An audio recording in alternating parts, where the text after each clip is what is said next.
perlu 150 tahun bagi dunia untuk melihat kebaikan perawat. Selain dari negara, yaitu santunan ya sebesar 300 juta rupiah, juga adalah mendapatkan apresiasi, yaitu tanda jasa dan kehormatan dari Presiden.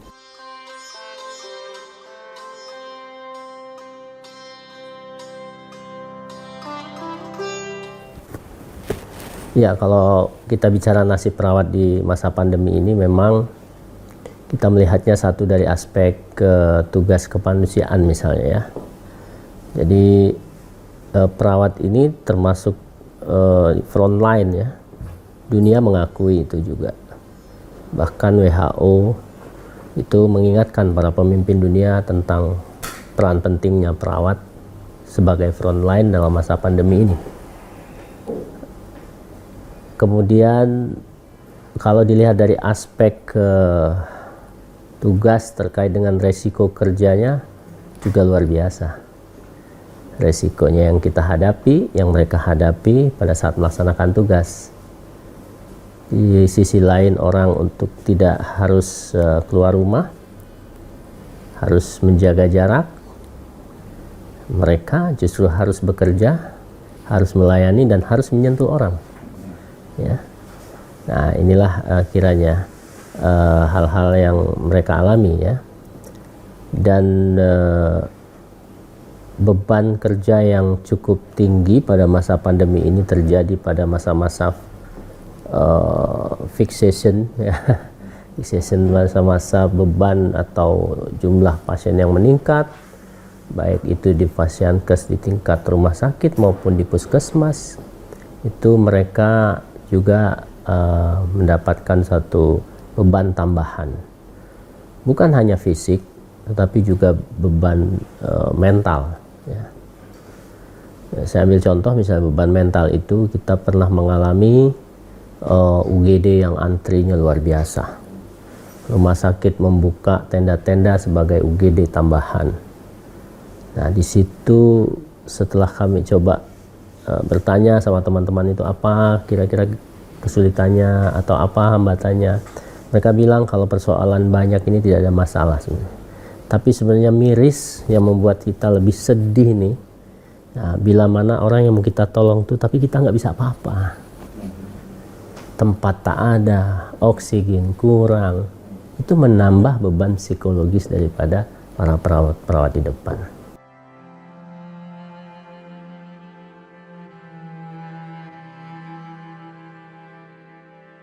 Kalau perlakuannya itu saya kira sesuai dengan peran dan fungsi masing-masing ya. Dokter memang tujuan utamanya mengobati dari aspek gangguan dari organ tubuh manusia. Sementara perawat itu melihat respon dari tubuh yang terganggu itu. Sehingga perawat itu adalah merawat. Ya. Walaupun di masa-masa lalu orang menganggap perawat itu adalah pembantu dokter. Tapi hari ini tidak seperti itu. Kita punya tujuan, tugas yang berbeda, tujuan peran yang berbeda, tetapi sama-sama untuk meningkatkan kondisi pasien. Itu kalau dilihat dari peran dan fungsinya. Walaupun misalnya kebijakan masih ada juga yang quote and quote ya masih membedakan. Ya, misalnya soal kebijakan negara saja, soal insentif saja. Insentif itu kan ada gradasinya. Ada 15 juta untuk spesialis, 10 juta dokter umum, 7,5 juta untuk perawat dan bidan, gitu kan? Nah, 5 juta untuk nakes yang lain. Nah, kalau dilihat dari sini, bukan dilihat dari masa pandemi ini, dari berat ringannya resiko, tapi dilihat dari apa ini? Ya kan, tanggung jawabnya kah atau pendidikannya kah gitu ya. Harusnya kalau masa pandemi dilihat dari beratnya resiko yang dihadapi. Nah, kira-kira seperti itulah. Namun demikian kita tidak terlalu mempersoalkan itu, yang jelas mereka selalu menjalankan tugasnya. Sampai 3 hari yang lalu kami punya laporan berjenjang itu orang yang wafat perawat sejak April ya 2019 yang lalu. Jadi cukup besar, walaupun jumlahnya masih lebih banyak dokter yang wafat. Nah, jadi secara nasional jumlah perawat itu kan lebih banyak paling banyak lah dibanding tenaga kesehatan lain. Tapi angka kita ya sejumlah 670 sekian itu.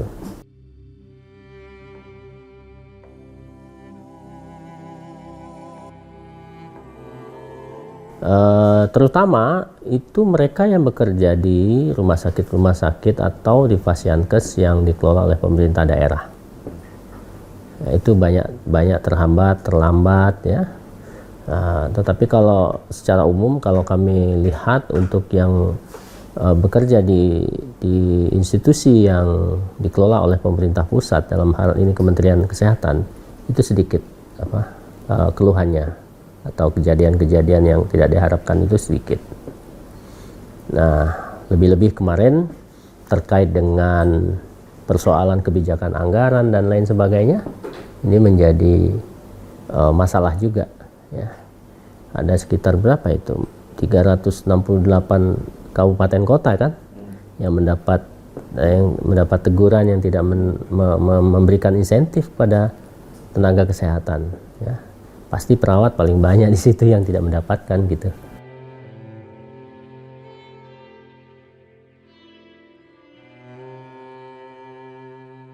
Ini memang yang pertama kami karena pandemi ini adalah satu penyakit baru dengan karakteristik baru, tentu dengan penanganan yang baru, dengan perilakunya juga harus baru. Secara internal kami membuat sebuah pedoman kerja bagi perawat, panduan kerja bagi perawat pada saat penanganan pandemi ini. Dan itu yang kami himbau, kami sosialisasikan secara berjenjang maupun secara umum dengan mengadakan sebuah kegiatan seminar harian. Kami setiap hari seminar, Pak, seluruh Indonesia itu. Dan Zoom itu selalu penuh, ya. Lebih dari 1.000 orang ya. Nah, yang nonton itu satu sesi itu bisa sampai 25-35 ribu orang gitu, karena selain Zoom juga di channel YouTube ya kita ini kan. Nah, itu kami sosialisasikan seperti itu yang pertama, dan kami juga menghimbau mereka untuk hati-hati mentaati standar dan lain sebagainya. Itu kita internal ke dalam. Nah, untuk ke luar kita lakukan advokasi kemana? Ke berbagai pihak, misalnya ke perhimpunan rumah sakit ya, untuk mereka lebih memperhatikan kondisi perawat ini. Penyediaan APD-nya harus cukup, ya kan? Kebugaran fisiknya harus terjaga, sehingga kami juga mengadvokasi bagaimana ketersediaan hotel atau tempat rest area atau tempat istirahat sementara bagi mereka yang sudah bekerja gitu kan, sebelum kembali ke rumah, untuk kebugaran bisa kembali lagi. Kemudian makanan tambahan dan lain sebagainya, itu kita lakukan advokasi baik itu ke instansi misalnya perhimpunan rumah sakit maupun ke Kementerian Kesehatan. Dan juga saya kebetulan juga bersama teman beberapa organisasi profesi melakukan advokasi kepada BNPB. Dan alhamdulillah akhirnya terbentuklah sebuah badan atau bidang di bawah Satgas Covid itu, yaitu bidang perlindungan tenaga kesehatan. Nah, di situ ada kebijakan-kebijakan yang kita usulkan sehingga bila tenaga kesehatan ini sakit ya, terpapar Covid, kalau dia sudah punya gejala, kalau masyarakat umum itu bisa isoman, kalau nakes itu harus diupayakan dirawat, gitu, harus dirawat ya. Kemudian kita mengadvokasi ada channel khusus. Nah, alhamdulillah akhirnya dibuatlah channel khusus komunikasi bila ingin mendapatkan bantuan pertolongan dari tenaga kesehatan itu yang menangani yang terpapar oleh Covid. Itu channel 117 extension 3. Nah, dari situ channel itu bukan hanya channel tetapi kebijakan berikutnya ketersediaan tempat tidur juga kami advokasi, sehingga keluarlah edaran Menteri Kesehatan untuk memprioritaskan ruang bagi nakes bila terpapar gitu ya.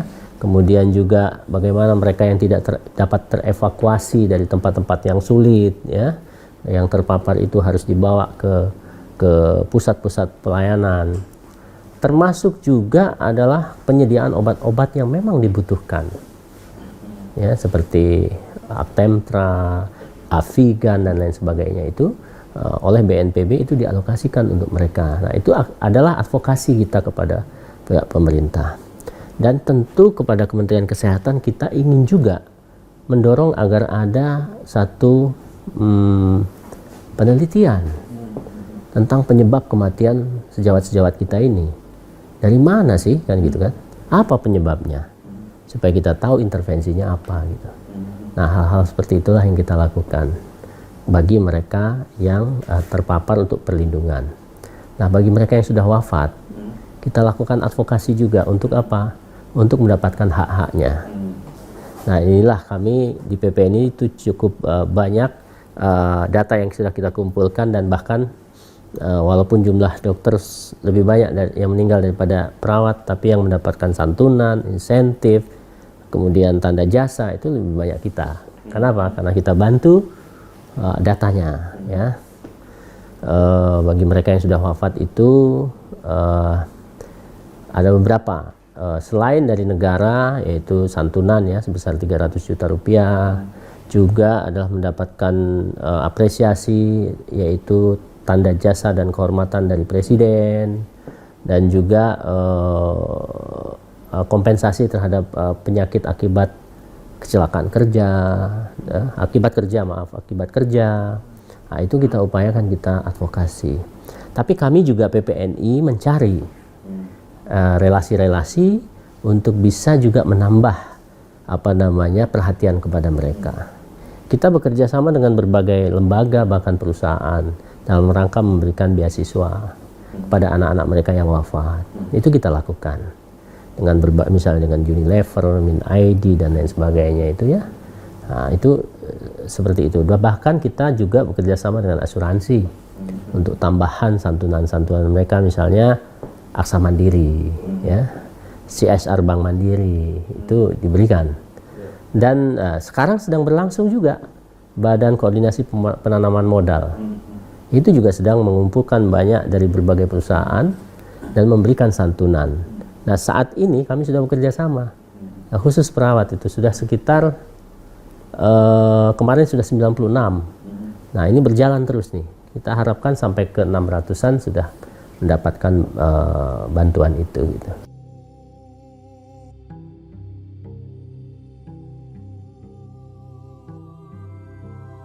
Perlindungan kita itu kita arahkan, satu adalah tentang keselamatan si perawat itu.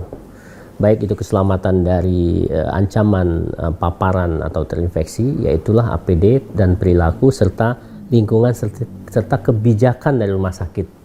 Misal kebijakan pengaturan tenaga, dia tidak boleh double shift. Ya, kalau dulu bisa double shift sebelum pandemi, kalau sekarang kami sarankan tidak boleh double shift. Misalnya penggunaan APD ya minimal maksimal harus 4 jam ya, nggak boleh sampai 7 jam. Itu yang kita lakukan advokasinya ya. Dan mengenai APD di awal-awal memang karena kita kaget-kaget dengan pandemi ini, belum tersedia APD yang lengkap gitu dengan modifikasi berbagai macam kreativitas ya, quote and quote kreativitasnya itu menggunakan jas hujan dan lain sebagainya. Itu saya kira itu juga kami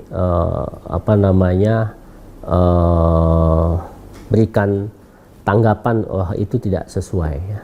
Dan bahkan untuk itu di awal-awal kami PPNI juga membeli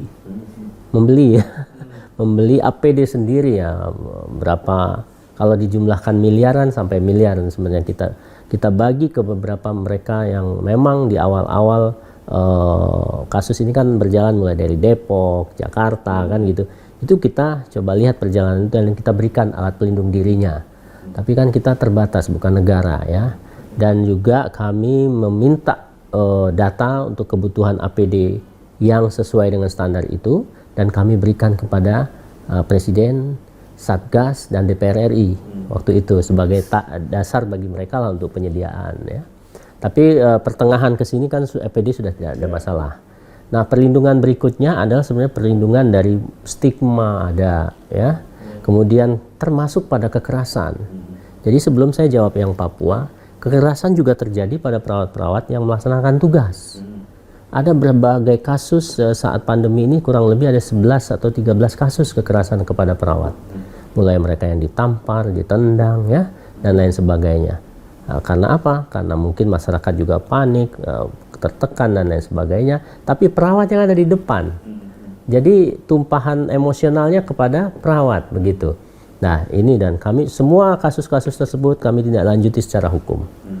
Ya. Termasuk di Lampung terakhir itu adalah perawat puskesmas dipukul 3 orang gara-gara mau ambil oksigen, sementara oksigennya itu hanya 1 untuk persediaan di puskesmas, tidak boleh dipukul sama masyarakat. Dan itu kami sudah laporkan polisi, hari ini sudah masuk pada mulai pada tingkat mau ke pengadilan persidangan ya. Nah, itu selesai penyidikannya. Nah, untuk Papua ini memang bukan hanya pada masa pandemi. Catatan kami sudah 2 kali perawat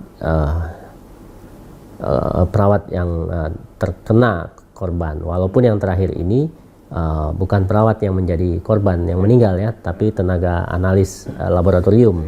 Tapi ada perawatnya 4 orang di situ yang salah satunya juga luka-luka berat ya. Nah, 2 tahun sebelumnya itu ada di daerah mana saya lupa, Wamena atau apa. Itu juga meninggal perawat tertembak juga. Nah, dalam konteks ini sebenarnya kami juga melakukan memberikan siaran pers sikap ya. Kami serahkan ke berbagai pihak termasuk pada pemerintah tentang kita mengutuk keras kebrutalan yang dilakukan oleh siapapun termasuk oleh KKB ya kepada perawat yang sedang menjalankan tugas ini. Dan kita mohon kepada pemerintah, TNI, Polri untuk mengusut tuntas. Kemudian juga harus juga membuat sistem pengamanan bagi mereka yang bertugas di daerah-daerah konflik ini. Nah, saya ambil contoh begini, jangan biarkan mereka itu kalau ini memang betul-betul daerah konflik itu tidak ada pengkawalan, ya. Atau misalnya direlokasi fasiankesnya, misalnya puskesmasnya ditempatkan di dekat ada pusat-pusat teritori misalnya, Polsek atau Polres atau Koramil, Kodim, mungkin di situ bisa lebih memberikan rasa aman, karena pada umum di Papua itu teman-teman kami ini juga pendatang ya. Ini nah, yang ketiga sebenarnya secara internasional memang kita sudah sampaikan tidak boleh itu dalam posisi apapun kondisi peperangan. Tapi bagaimana, ini kan dinyatakan bukan perang, kan KKB katanya kelompok kriminal bersenjata. Kami juga menghadap Komnas HAM nih, sudah kita sampaikan Komnas HAM bahwa jangan sampai kasus ini dianggap kriminal biasa, bukan pelanggaran HAM. Ya, jadi ini yang kami sampaikan kepada Komnas HAM. Kenapa? Karena ada tenaga kesehatan, kalaulah namanya KKB, ya kan?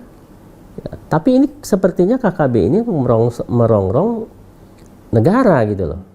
Jadi nggak ada bedanya sama teroris gitu kan, ya kan? Nah, kalau ini yang terjadi makanya harus masuk namanya pelanggaran HAM.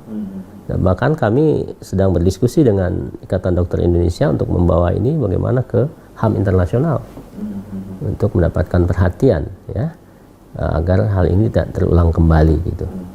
Nah, yang keempat, kami berharap menghimbau juga kepada pemerintah daerah, misalnya waktu itu ada juru bicara gubernur dan ada juga dalam pertemuan dengan Komnas HAM juga, bila mana Komnas HAM atau pihak-pihak tersebut dapat berdialog dengan pihak KKB misalnya, kita minta sampaikan, jelaskan bahwa tenaga kesehatan tidak boleh diserang, tidak boleh dianiaya ya. Dan itu menjadi hukum internasional yang mereka harus tahu gitu. Tapi kalau memang terjadi, ya harus betul-betul diusut tuntas gitu.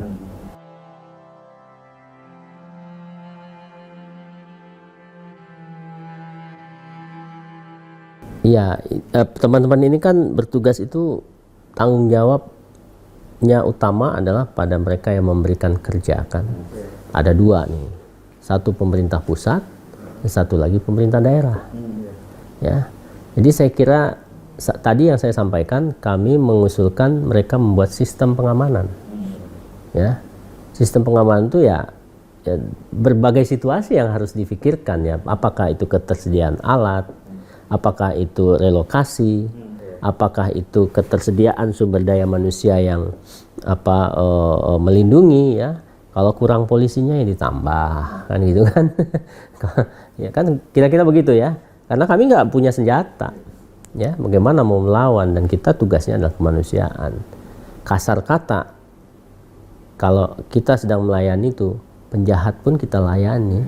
Ya. Termasuk KKB itu ya? Termasuk KKB itu, kalau misalnya ada sesuatu yang memang diperlukan pertolongan, kita layani. Tidak melihat siapa gitu. Ini yang harus disampaikan, ya. Begitu saya kira. Sekarang anggota PPNI berapa total per hari ini? PPNI ini? Kita punya sistem informasi keanggotaan itu yang real time, baru 2 tahun ini berjalan.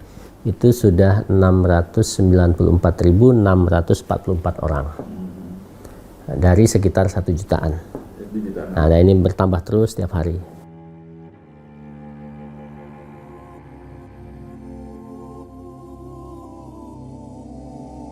Nah, ke masyarakat umum saya kira saya mengucapkan terima kasih ya atas masa pandemi ini. Kami mendapatkan banyak apresiasi terhadap bagaimana tugas-tugas perawat itu sangat penting diapresiasi ya.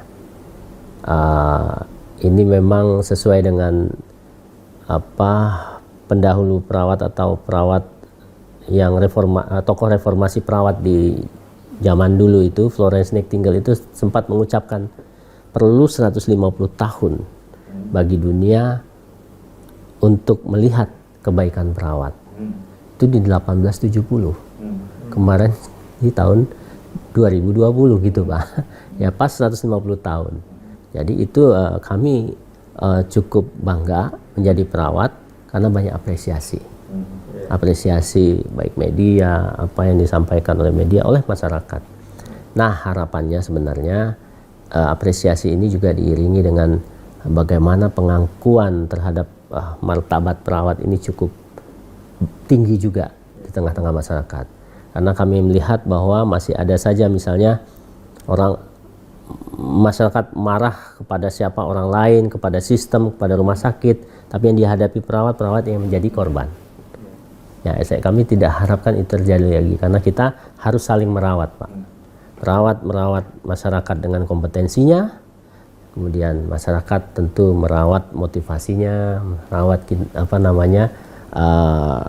kinerja perawat supaya menjadi lebih baik lagi. Nah, khususnya di Indonesia, saya kira bagi negara penting ini menurut saya sih. Perawat di Indonesia ini dari sisi penghargaan itu masih sangat rendah. Masih sangat rendah. Kalau kita bandingkan di negara ASEAN saja, ya mungkin kita sama dengan Laos, Kamboja gitu ya. Kita sudah tertinggal dengan Malaysia, Singapura dan lain sebagainya. Jadi saya kira itu yang penting, sehingga harapan ke depan perawat ini makin eksis lagi. Sekarang perawat tidak ada yang S1, ada yang nurse. Adanya nurse, karena S1 tidak bisa jadi perawat kan, dia harus melanjutkan profesi gitu. Baru dia bisa menjadi perawat gitu. Nah, memang komposisi hari ini sudah mulai sesuai lah. Kalau dulu memang diploma 3, kalau kita lihat dulu itu seperti piramid lah. Piramid dari pendidikannya itu makin ke bawah makin rendah. Tapi sekarang sudah mulai piramidnya agak gemuk di tengah. Ya kan? Profesi nurse-nya sudah mulai banyak ya. Jadi kita berharap sih nanti sebenarnya pada sasaran antara ini adalah belah ketupat. Yang banyak nurse-nya, diplomanya sedikit, yang ahlinya itu lebih ada tetapi tidak sebanyak nurse-nya gitu.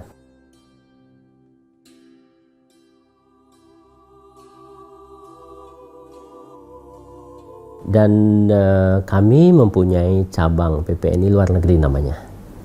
Sekarang sudah ada 4 cabang PPNI luar negeri.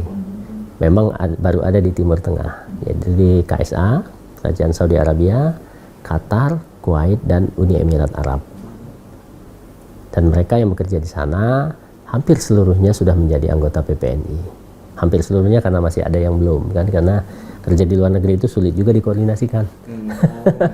Dan tempatnya jauh-jauh, belum lagi kalau kita nggak boleh kan sembarangan kumpul di luar negeri, Pak.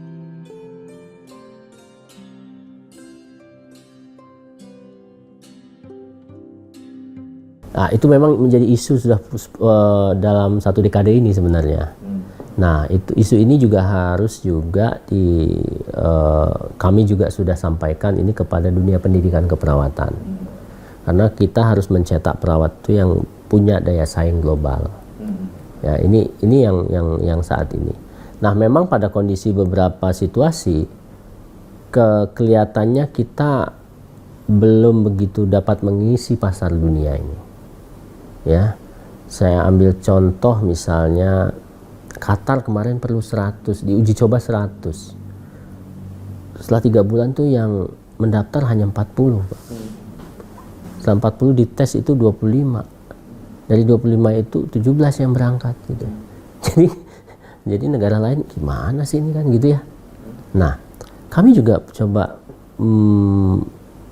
sedikit mencari-cari tahu kenapa. Apakah kompetensi perawat Indonesia ini rendah? Ternyata tidak, karena standar kompetensi kita ambil frameworknya dari International Council of Nurses. Artinya kita sudah mendunia kompetensi kita ini.